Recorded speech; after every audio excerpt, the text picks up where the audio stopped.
Top.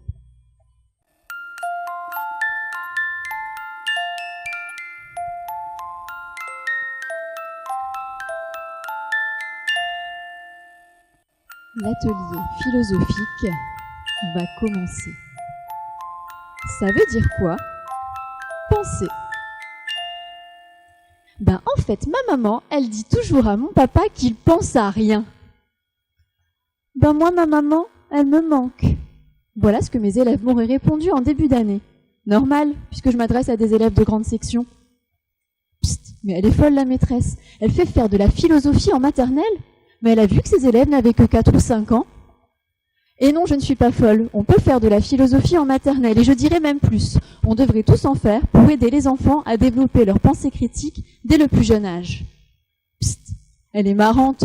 En théorie, c'est tout beau, tout rose, mais en pratique, elle fait comment?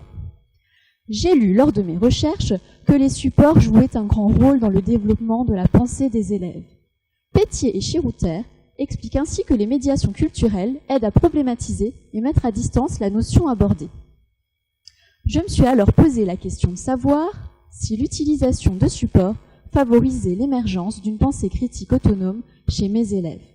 Pour le savoir, j'ai mis en place un protocole qui consistait à effectuer un atelier philosophique en début de période avec l'émergence des premières idées et un second en fin de période avec la même question. Entre les deux, j'ai exploité des supports variés, le tout pour me permettre d'observer l'évolution de la pensée des élèves. Et vous voulez savoir ce que j'ai découvert? Grâce au support, les idées sont plus nombreuses, plus structurées. Les élèves ont plus de facilité à prendre du recul sur la question et à justifier leurs opinions. Voilà ce qu'ils m'ont répondu à la question « Ça veut dire quoi penser ?» Moi, je parle à mon cerveau des fois, mais quand il me répond, j'entends pas ce qu'il dit. C'est que mes oreilles qui entendent.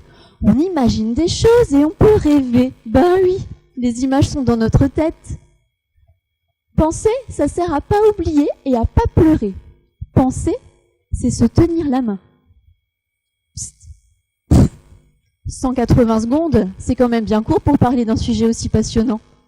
Ce n'est pas ce que ma professeure de philosophie vous dirait, ni même Arthur Schopenhauer, qui disait que la philosophie naît de notre étonnement au sujet du monde et de notre existence. Alors j'ai quand même une dernière question pour vous, public.